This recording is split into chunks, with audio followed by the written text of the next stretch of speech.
Chapter 4. The Burden of Secrets. Ezra's alarm blared insistently, wrenching him from the tangled depths of a restless dream. With a groan, he reached out to silence the clamor, his hand brushing against the cold, unfamiliar surface of the wrapped trident by his bedside. He paused, his breath catching as the previous night's events rushed back, a reminder of the reality he now faced. Pushing the unsettling thoughts aside, he swung his legs out of bed, the chill of the morning floor grounding him in the present. He moved through his morning rituals mechanically, showering, dressing, and finally stepping into the small, cluttered kitchen to prepare his usual strong coffee. The familiar sounds of the coffee maker gurgling and the toaster popping provided a comforting backdrop to his troubled thoughts. As he buttered his toast, his father, Benjamin, shuffled into the kitchen. Benjamin was a slight figure, his movements slowed by illness but eyes still sharp with intelligence and concern. He noticed his son's distracted demeanor right away. "Morning, Ezra.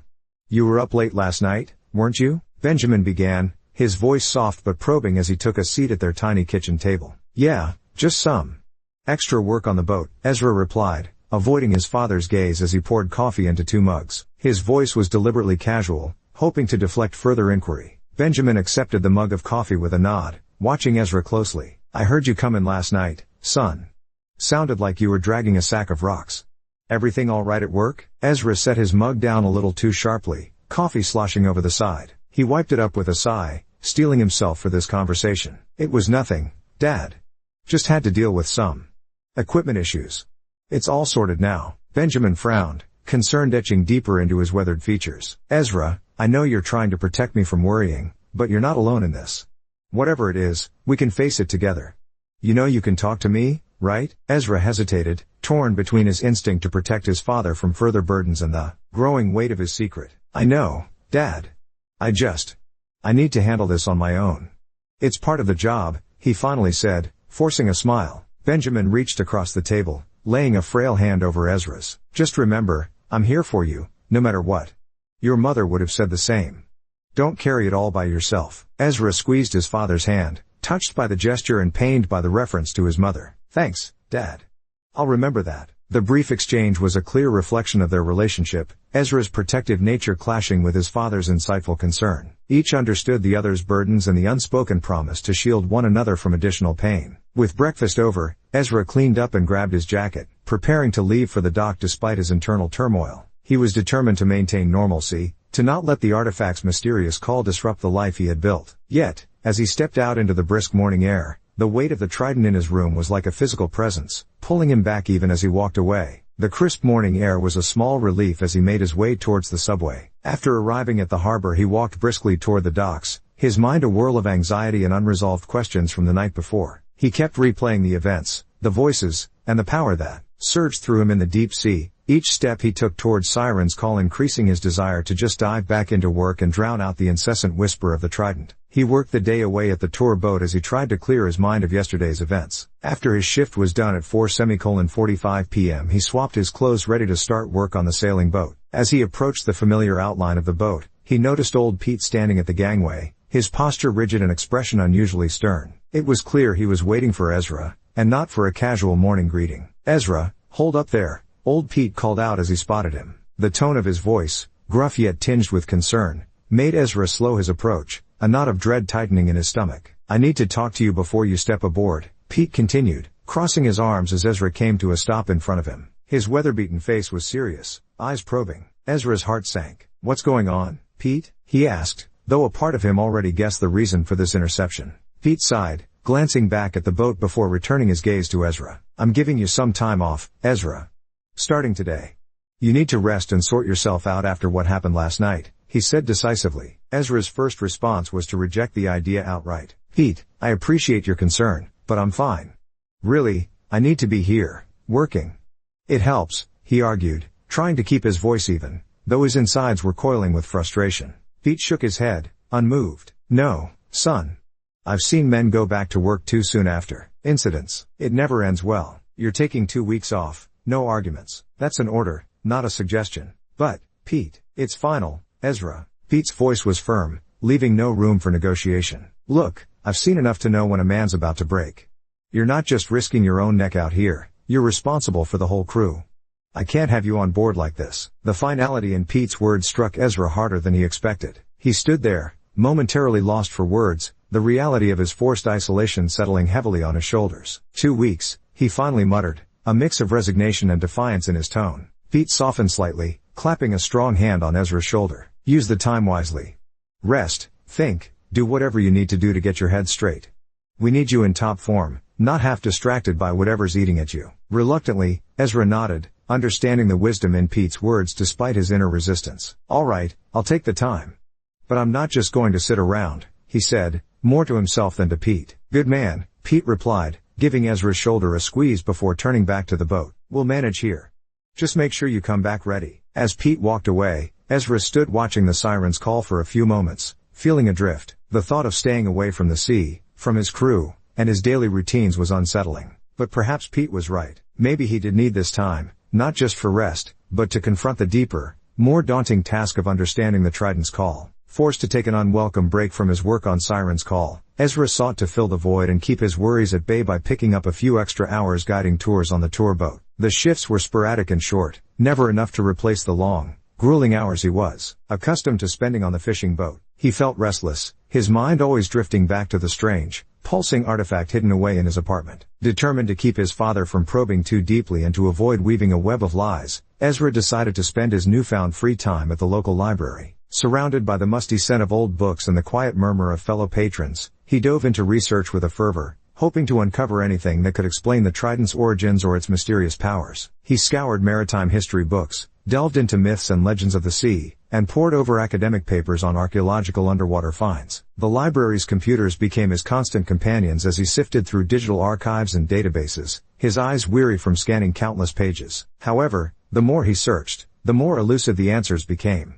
Nothing he found matched the specific characteristics of the Trident. No historical records mentioned such artifacts wielding the kind of raw, elemental power he had experienced. It was as if the Trident existed out of time and place, belonging to a narrative that had been deliberately erased. Frustration mounting, Ezra began to broaden his search to include unexplained phenomena and obscure scientific studies. It was then that he stumbled upon a thread of information about various European scientific facilities in the 1930s that had experimented with strange, often unrecorded materials and energies. One account in particular caught his eye, a brief mention of a major explosion at a secretive research facility. The details were sketchy, the implications disturbing, and all references to what was being studied or where exactly the facility was located had been meticulously scrubbed from the records. The trail went cold, and Ezra leaned back in his chair, rubbing his tired eyes. The library's clock ticked loudly in the quiet, a reminder of the time slipping away as he hit dead end after dead end. He felt a growing sense of isolation, the weight of a secret too large to carry alone yet too dangerous to share. With a heavy sigh, Ezra closed his laptop. The digital breadcrumbs had vanished, leaving him with more questions than answers. He packed up his notes and left the library as it began to close, the sun setting outside casting long shadows across the city streets. As he walked home, his mind was a whirl of theories and dead ends. The Trident's call, once a faint whisper, now felt like a roar in his ears. Whatever secrets it held, they were ancient and deeply buried, protected by layers of history or perhaps deliberate obfuscation. Ezra knew he was out of his depth, but giving up was not an option. The artifact had chosen him, for reasons he couldn't fathom, and he felt a compelling duty to understand why. He needed help, expertise that went beyond his own, but whom could he trust with such a dangerous secret? Arriving home, he stored the research materials with a sense of resignation. The quiet of the apartment was a stark contrast to the storm of thoughts in his mind. Tomorrow, he would have to decide his next steps, perhaps seek out experts in fields he barely understood, or consider reaching out to academic contacts who might be persuaded to take his discoveries seriously without exposing the Trident's existence prematurely. That night, as he tried to sleep, the silhouette of the wrapped Trident loomed in the darkness of his room, a symbol of the unknown that awaited him, a beacon of both danger and hope. Ezra sat alone in the dim light of his apartment, the stack of unhelpful research materials spread out on the dresser before him. The silence was oppressive, thick with the weight of unresolved mysteries and unanswered questions. He rubbed his temples, feeling the onset of a headache from too many hours spent poring over fruitless leads. His thoughts wandered to the possibility of confiding in someone else, someone who might understand or help shoulder the burden. I could talk to Jana about it, Ezra muttered to himself, considering the one crew member who had seen the artifact's effects firsthand. She already knows something's up. But the only free time I have, she's working. The logistical reality dampened that brief flicker of hope, reinforcing his isolation. As much as he tried to deny it, there was only one person Ezra truly wanted to discuss everything with, his father, Benjamin. Yet, he immediately dismissed the thought. No, that's selfish.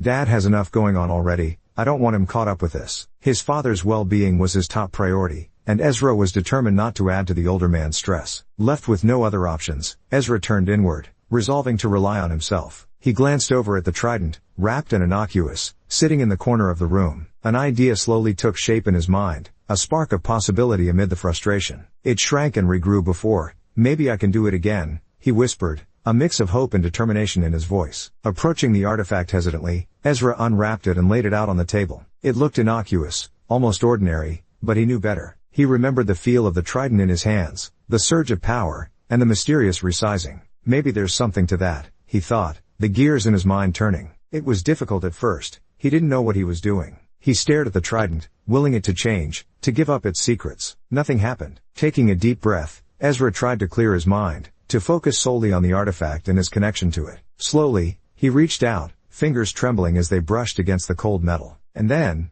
something shifted. Not just physically, but mentally. His mind felt open, receptive in a way it hadn't before. He focused on the trident, on the memory of how it had felt when it changed size before. To his amazement and relief, the trident responded. It began to shrink, condensing in a way that defied physics, until it was merely the size of a knife. Elated by this breakthrough, Ezra quickly jotted down notes on what he'd done, what he'd felt. It wasn't much, but it was a start, a tangible result that he could replicate and learn from. His plan began to form more solidly. He would train himself, experiment with the trident, and document everything. Since the trident had pulsated him through the water and created a large torrent, he presumed that the trident had some sort of power over water or the ocean itself. Determined to make the most of his forced time off, Ezra mapped out a schedule for the next day. Training sessions with the trident, breaks for rest and food, and periods for reflection and note-taking. If he was going to understand the artifact and its capabilities, he needed to be systematic and thorough. As he prepared for bed, the weight of the trident's mystery felt a little lighter. There was still so much he didn't know,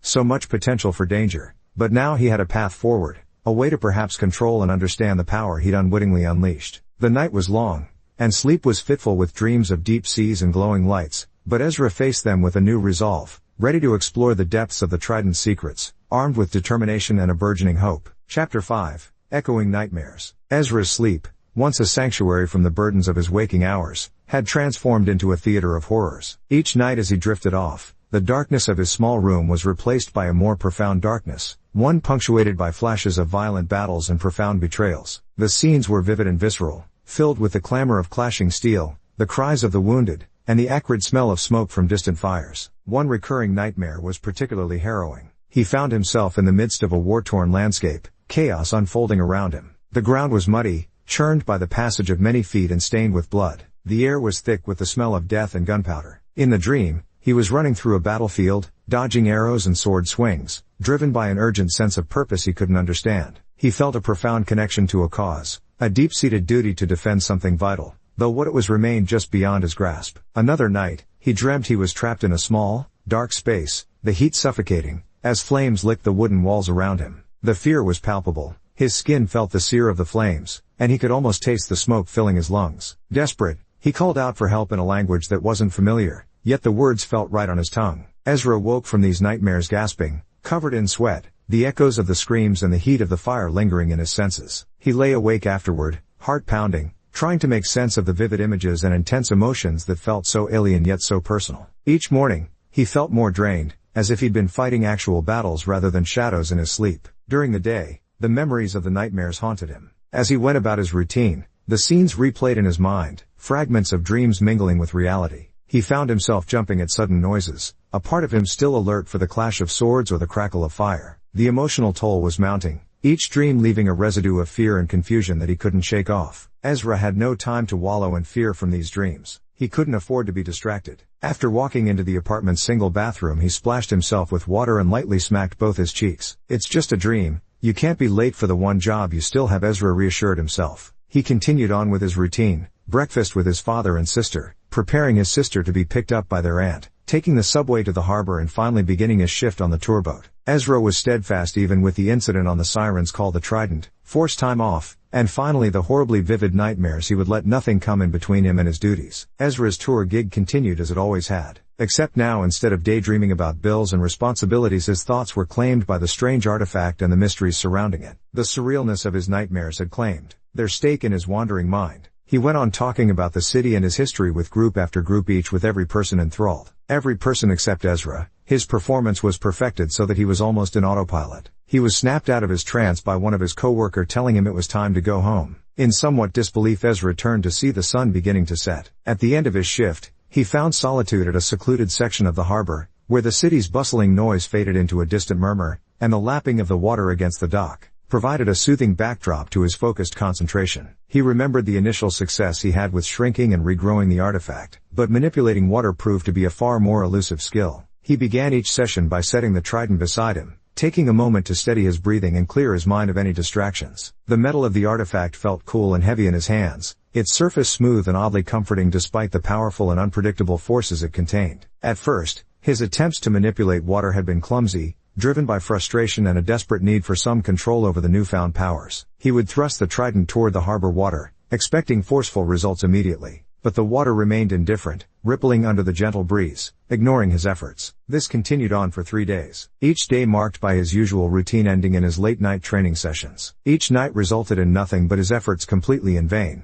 It was evident he had no idea what he was doing. Unlike the shrinking and regrowing trick, he had never actually seen how the trident commanded the water, as he was drowning and barely conscious during the incident. Frustration mounted as the night went on, and he was about to give up, ready to write off the incident on the siren's call as a fluke, an unrepeatable burst of mysterious energy. What am I even doing? He asked himself. Looking like an idiot, he answered.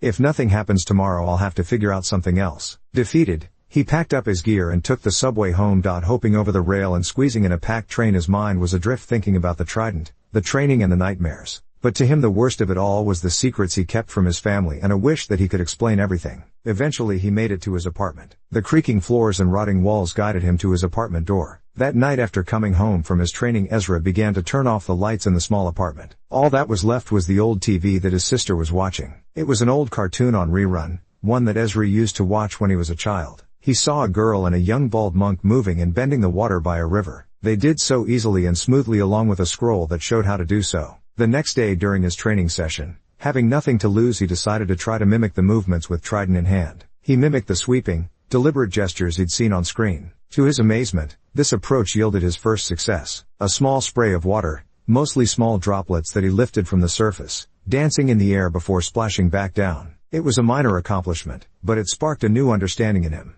With renewed vigor, Ezra refined his technique. He learned that he needed a way to conceptualize how to move the water to his command. He used the methods and the movements from the show, which not only gave him a basic understanding but also provided a way forward to access greater control. He needed to ensure the movements were fluid, extensions of his own will and emotion, rather than forced commands. He practiced long sweeps and arcs, each motion smoother and more confident than the last. Over 7 days, he progressed from manipulating droplets to lifting larger volumes of water, creating swirling columns of liquid that shimmered in the moonlight. The physical motions began to feel like a dance, a silent dialogue between him and the water. He found rhythm and pattern in his movements, each wave and curl of water a response to the trident's call. This dance became meditative, a space where he could lose himself in the moment, away from the echoes of all that troubled him. However, as he became more adept at controlling water, the training sessions grew more intense. The water didn't just respond to the motions of the trident, it seemed to resonate with Ezra's emotions, reflecting his mood in its ebbs and flows. When he felt frustrated or angry, the waves became choppy and erratic. When calm and focused, the water moved with graceful, sweeping motions. One late afternoon,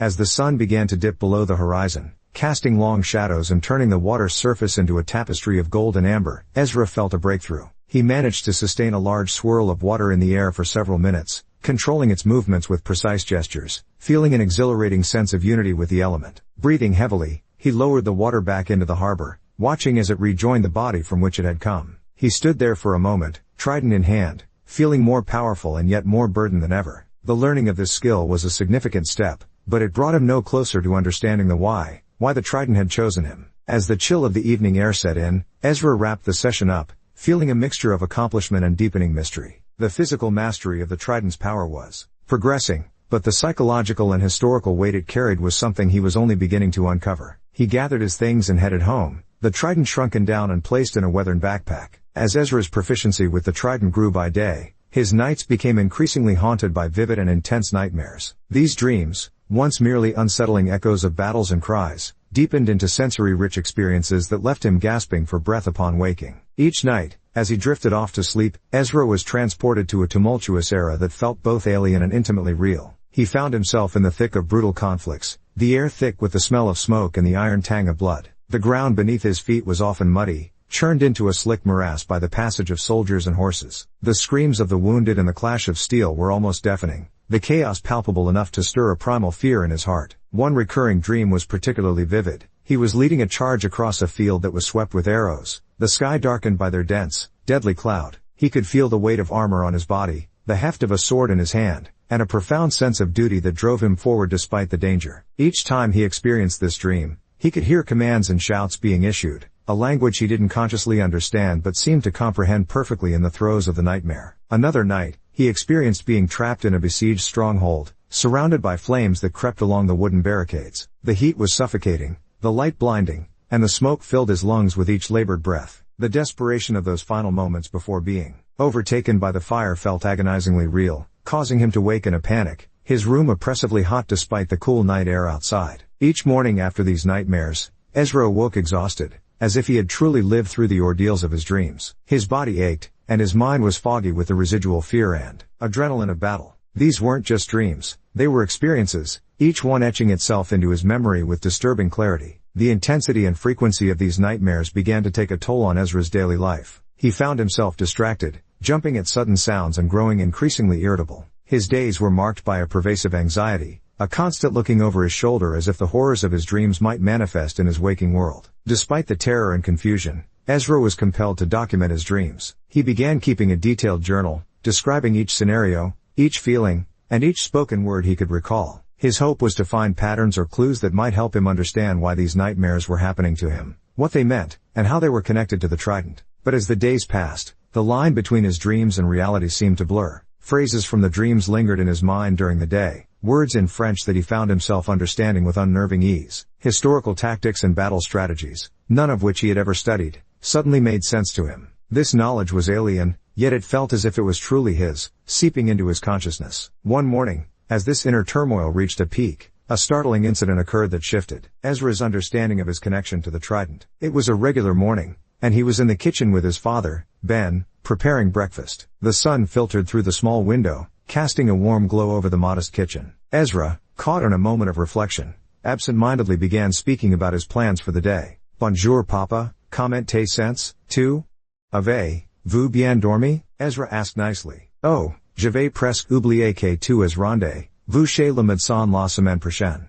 As, tu besoin que je décolle?" However, instead of his usual English, the words that came out were fluent French, he using phrases and terms that were perfectly natural to him in that moment but startling in their clarity and fluency. Ben, who had been slicing bread, paused and looked up, confusion evident on his face. "Quel est le problème?" Ezra chuckled slightly. "Pourquoi me regarde tu comme ça? I didn't know you spoke French," his father remarked, his tone mixed with surprise and a hint of concern. Ezra, initially confused, quickly frowned as he began to hear the sound of his own voice in a language he had never learned echoing strangely in his ears. He cleared his voice while trying to switch back to English, brushing off the incident with a nervous chuckle. "Neither did I," he replied, trying to make light of the situation. The words had flowed from him effortlessly, as if he had been speaking French all his life. Ben began laughing, but it slowly turned into a heavy cough. As Ezra went to help his father, he smiled, but internally, he was shaken. This incident added a new layer of urgency to Ezra's quest for answers. It was becoming clear that the trident wasn't just endowing him with physical abilities related to water manipulation.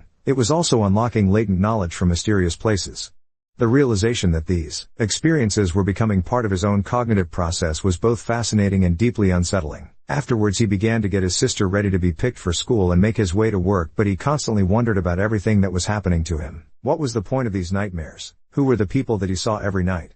Were they just imagined or perhaps real in some other place and time? Why was he able to understand and even speak this foreign language that he never even studied before? But mostly he wondered why this was happening, and why was it happening to me? Is this just a strange relic he fished out of the sea, or is it something more? Ezra knew he needed to be cautious. The knowledge imparted on him by the artifact could be invaluable, but the psychological and emotional toll it exacted were not to be underestimated. That night, as Ezra lay in bed, he felt a mix of anticipation and dread. But he was also aware that navigating this path would require all his strength, courage, and wisdom. With a deep breath, Ezra closed his eyes, bracing himself for another journey into the past. Chapter 6. The Closing Net. After the tumultuous events aboard the Siren's Call, Captain Old Pete, deeply concerned about the safety and well-being of his crew, decided it was prudent to report the unusual occurrences to the local maritime authorities. His report was meticulous, crafted with the care of a seasoned seafarer who understood the weight of his words and the potential implications they carried. Sitting in his cramped office aboard the ship, filled with nautical charts and the pervasive smell of salt and fish, Pete detailed the events with a mix of apprehension and disbelief. He described how the sea had unexpectedly calmed as if commanded by an unseen force, and how Ezra, one of his most reliable crewmen, had miraculously emerged from the water during what could only be described as a supernatural storm. Pete recounted the eerie calm that followed, the crew's bewildered reactions, and the appearance of the ancient-looking trident that Ezra had been clutching tightly upon his emergence. However, Pete was deliberately vague about identifying Ezra directly, choosing instead to focus on the events rather than the individuals involved. His intention was to protect Ezra from unwanted scrutiny and potential consequences, knowing full well the young man's recent struggles and the mysterious circumstances surrounding the artifact. The report, submitted through the proper channels, caught the eye of a mid-level bureaucrat who, sensing the potential significance of these anomalies, escalated it upwards. The detailed description of the unexplained meteorological phenomena and the hinted presence of an unknown historical artifact quickly drew the attention of a specialized international organization. This secretive group was dedicated to monitoring, securing, and investigating archaeological finds and phenomena that suggested supernatural or extraordinary origins. Within days, the quiet routine of the harbor was disrupted by the arrival of several black SUVs. The vehicles parked with precision near the docks, and a team of individuals in dark, formal attire disembarked. They moved with an air of authority and purpose, their approach to the Siren's Call deliberate and coordinated. Leading the group was Agent Caro Shaw, a woman whose demeanor suggested both intelligence and an uncompromising resolve. With her sharp suit and clipped tone, she introduced herself and her team to the dock manager before proceeding directly to the ship. The crew of the Siren's Call, still processing the recent bizarre events, watched warily as the agents boarded. Pete greeted them at the gangway, his expression a careful mask of neutrality. He led them to his office, where Agent Caro wasted no time in outlining their purpose. "We are here to investigate the anomalies reported in your incident log," she stated, her eyes scanning the cramped, paper-filled space. "We take reports of this nature very seriously, especially when they involve potential artifacts of significant historical and supernatural importance." The interrogation that followed was thorough. Agent Caro and her team questioned each crew member, probing for details about the night of the incident. Despite their insistence and the growing pressure, the crew remained steadfast, a wall of loyalty built around Ezra, ensuring his direct involvement remained undisclosed. As the hours stretched on, the agents' frustration mounted, but their determination did not waver. It was clear that they were operating with a mandate to uncover the truth and secure any artifacts that posed a potential threat or held significant value.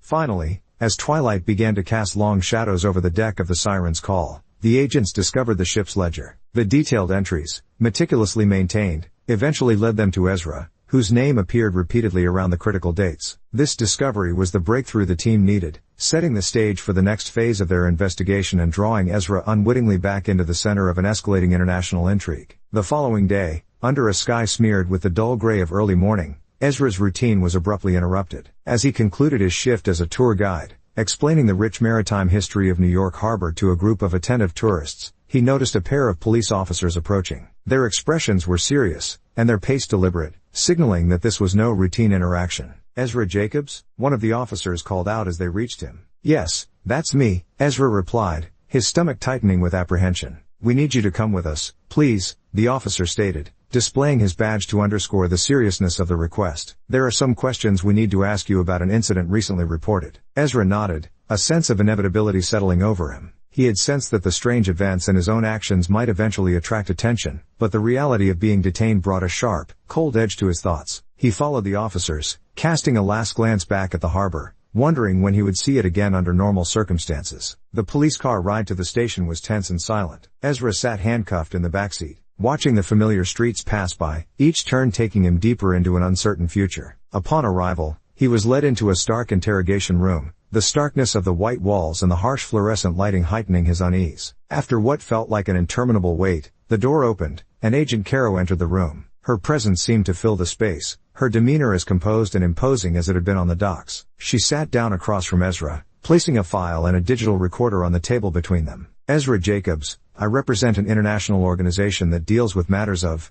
unique historical and supernatural significance," she began, her eyes never leaving his. "We are particularly interested in an artifact you reportedly recovered recently." I need you to tell me everything about how you found this artifact and where it is now. Ezra, despite his growing fear, felt a spark of defiance.